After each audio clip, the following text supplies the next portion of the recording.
Section 2. You are going to hear a radio talk about buying a bicycle. First, you have some time to look at questions 11 to 20.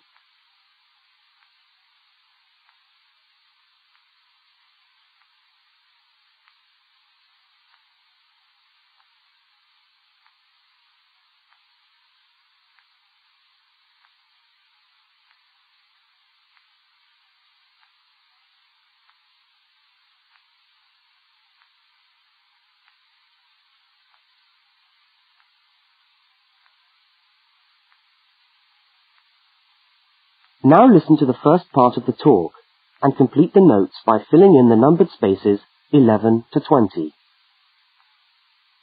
Well, last week we talked about buying camping equipment, and today I'd like to talk to you about buying a bicycle. A simple enough exercise, you might imagine, but there are lots of things to look out for to make sure you get the best deal for your money. Well, the range of bicycles is enormous. There are racing bikes, touring bikes, mountain bikes, or just plain ordinary bikes for riding around town. They vary enormously in two basic ways: price and quality.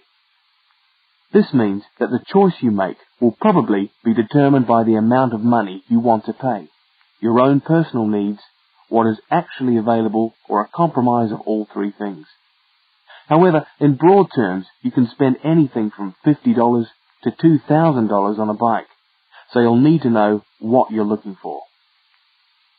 Single-speed cycles, that is bikes with no gears, are really only suited to short, casual rides. Their attraction is their simplicity and reliability. After years of neglect, they still manage to function, though not always too efficiently. If it's basic transport you're after, then you can't go wrong. Three-speed cycles, on the other hand, are all that is really necessary for most town riding, going to the shops and things like that. Like the single-speed bike, they're simple and reliable. If you are going to be going up and down lots of hills, then you'll probably want something more efficient. 5 and 10-speed bicycles are best suited to riding over long distances or hilly terrain and to serious touring. So if it's serious touring you're interested in, get a 5 or 10-speed bike. However, it's worth remembering that the difference in price between a 5 and 10-speed cycle is usually very little, and so it's well worth paying that little bit extra to get the 10-speed one. So I would tend to recommend the 10-speed bike as the price is similar. However, you'll be getting better quality components.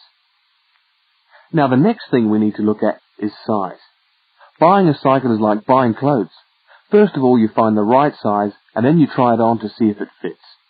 Contrary to what you might imagine, the size of the cycle is not determined by the size of the wheels, except in children's cycles, but by the size of the frame.